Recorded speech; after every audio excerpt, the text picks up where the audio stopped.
अगर आपने मनी को सेव करने के लिए कुछ टिप्स और ट्रिक्स ना यूज़ किए तो आपकी सैलरी का आना और जाना दोनों चलते रहेंगे और लिटरली आप थोड़ी सी मनी भी सेव नहीं कर पाओगे।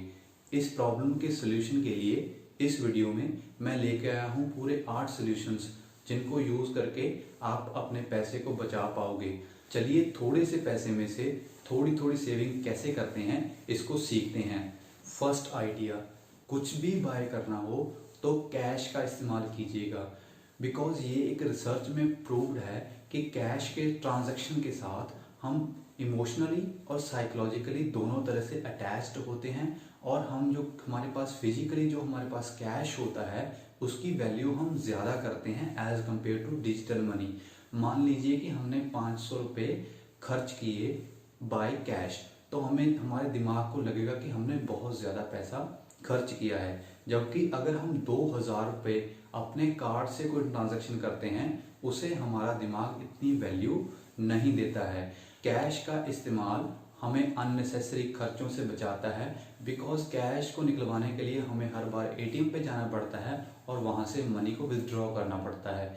यही सब रीजंस हैं कि जिनकी वजह से हम किसी भी चीज़ को बाय करने के लिए 2 बार सोचते हैं और ये हमें हेल्प करता है एक वाइज और ऑब्जेक्टिव डिसीजन लेने में।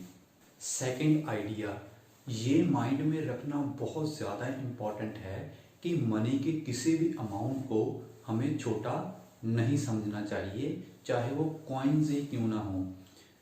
आइडिया ये है कि जितनी भी चेंज आपके पास दिन भर के बाद में बच जाए उसको आप गुल्लक यानी कि पिगी बैंक में डालना स्टार्ट कीजिए। ये चेंज किसी के लिए कॉइन्स हो सकते हैं और किसी के लिए 10, 50 और 100 के नोट्स हो सकते हैं। इस हैबिट को डेवलप करना चाहिए। अगर आपके घर में कोई बच्चे हैं तो आपको बच्चों को भी ये सिखाना चाहिए। आपको ये लगेगा कि ये छोटी सी अमाउंट से क्या होगा, लेकिन अगर आप इसको साल भर करते हैं तो आपके पास साल भर के बाद बहुत ज़्यादा पैसे हो सकते हैं। थर्ड आइडिया, आप मनी को सेव करने के लिए कुछ पैसा ऑटो सेविंग पे लगा सकते हैं। आप अपने बैंक को इंस्ट्रक्शन दे सकते हैं कि वो मंथली इतनी अमाउंट ऑफ मनी खुद ब खुद डेबिट कर दे। इससे ये फ़ायदा होगा कि आपको लगेगा ही नहीं कि आपका पैसा कट हो रहा है, बिकॉज आप उस पैसे के साथ इमोशनली कनेक्टेड ही नहीं होंगे। ये काम करना एक सैलरीड पर्सन के लिए बहुत ही ज़्यादा इजी है, बिकॉज उसे पता होता है कि उसकी सैलरी कब आने वाली है। उस हिसाब से वो डेट और टाइम सेट कर सकता है ऑटो डेबिट का। लेकिन अगर कोई फ्रीलांसर है तो उसके लिए ये काम थोड़ा सा मुश्किल हो सकता है, बिकॉज उसकी सैलरी आने की कोई भी फिक्स डेट नहीं होती। Fourth idea, don't install shopping apps. जब भी आपको ऑनलाइन शॉपिंग करनी हो तो आपको ऑनलाइन शॉपिंग उस कंपनी की वेबसाइट से करनी चाहिए। आपको ऐप्स इंस्टॉल नहीं करनी चाहिए। जब आप ऐसा करेंगे तो हर बार आपको यूज़र लॉगिन करना पड़ेगा जब भी आप वेबसाइट पे जाएंगे, और हर बार आपको अपनी कार्ड की डिटेल्स और अपना एड्रेस डालना पड़ेगा। इससे क्या होगा कि आप एक वाइज डिसीजन ले पाएंगे और आपको एक टाइम मिलेगा सोचने के लिए कि जो भी आप शॉप करने जा रहे हैं वो एक सही चीज़ बाय करने जा रहे हैं या आप किसी थर्ड पार्टी से इन्फ्लुएंस होकर इस चीज़ को बाय करने जा रहे हैं। ये एक बहुत ही बढ़िया ट्रिक है ऑनलाइन शॉपिंग को अवॉइड करने के लिए और मनी को सेव करने के लिए। नंबर 5, इस मॉडर्न वर्ल्ड में जहाँ तो किसी का कोई ना कोई रोल मॉडल है या फिर लोग शॉपिंग करते हैं अपने कंपटीटर और अपने पड़ोसी को दिखाने के लिए। चलिए एग्जांपल लेते हैं कि हमें एक ड्रेस को बाय करना है। हमें सबसे पहले ये देखना चाहिए कि हमें इस ड्रेस को बाय करने के लिए किसी टीवी ऐड ने तो मोटिवेट नहीं किया है, या हमने किसी अपने रोल मॉडल की कोई पिक्चर तो नहीं देख ली है कि हमने वो वाली ड्रेस ही बाय करनी है। अगर ऐसा है तो हमें इस डिसीजन को लगभग 1 दिन के लिए डिले करना चाहिए और हमें सोचना चाहिए कि ये ड्रेस मुझ पे फिट होगी या नहीं होगी, इसका कलर मुझे पसंद है या नहीं है, इसकी ज़रूरत मुझे है या नहीं है।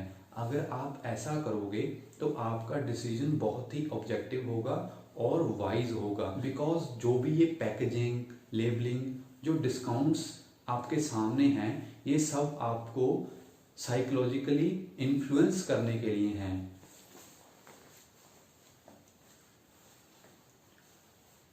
नंबर सिक्स्थ, आपने बड़े बड़े डिस्काउंट होर्डिंग्स तो देखे होंगे, या फिर आपने अपने फ़ोन पर वो डिस्काउंट कार्ड्स और फ्लायर्स देखे होंगे, या फिर आपने किसी बड़े स्टोर की आइल्स में वो सजा के रखा हुआ सामान तो देखा होगा, या फिर वो सेल्समैन जिसने आपको बहुत सारा गाइड किया है, आपको मना करना बहुत ही मुश्किल होगा उसको, बिकॉज ज़रूर लगेगा, या कोई आपका ऐसा स्टोर जो आपको बहुत ही एक्सक्लूसिव ऑफर दे रहा है। ये सब चीज़ों से आपको बचना चाहिए, बिकॉज ये सब चीज़ें इम्पल्स क्रिएट करने के लिए हैं, ताकि आप इमोशनली और साइकोलॉजिकली इन्फ्लुएंस हो जाओ और सामान को बाय कर लो। यहाँ पे एक और बहुत ही बड़ी चीज़ है जो कि आपको याद रखनी चाहिए। अगर आपको ज़रूरत है तभी आपको कोई ना कोई चीज़ बाय करनी चाहिए। अगर आपको ज़रूरत नहीं है तो आप डिस्काउंट या सेल्स को देख के उसको बाय नहीं करना चाहिए, बिकॉज हर दिन आपको कहीं ना कोई सेल मिल ही जाएगी। ऐसा करना पैसा बचाने के लिए बहुत ही इम्पॉर्टेंट है। Number 7, always by local and generic products. Branded products आपके लिए बहुत ज़्यादा एक्सपेंसिव होंगे, फिर चाहे वो टॉयलेटरी का सामान हो, फल हो, सब्जियां हो या कपड़े हों, बिकॉज जब भी हम ब्रांडेड प्रोडक्ट्स बाय करते हैं तो हमें प्रोडक्ट्स के साथ साथ कुछ और खर्चे होते हैं जो हमें पे करने पड़ते हैं, जैसे कि हमें कंफर्ट का और ब्रांड वैल्यू का, पैकेजिंग के जो खर्चे हैं वो भी हमें पे करने पड़ते हैं। इसलिए आपको लोकल एंड जेन्युइन प्रोडक्ट्स पे फोकस करना चाहिए, वही आपको बाय करने चाहिए, बिकॉज ये आपको हेल्प करेंगे टू सेव मनी। नंबर 8 है always buy once in a month. हमें कुछ चीज़ें सिर्फ एक ही बार में खरीदनी चाहिए, जैसे कि हमारे घर में टॉयलेटरी का सामान है और या किराना है, ये हमें सिर्फ एक ही बार में खरीदना चाहिए इन अ मंथ, बिकॉज हम ट्रैक कर सकते हैं कि हमारे मंथली खर्चे कितने हो रहे हैं, और हम कुछ डिस्काउंट्स भी ले सकते हैं अगर हम सारा सामान इकट्ठा बाय करते हैं। ये हमें हेल्प करता है टू सेव अ मनी।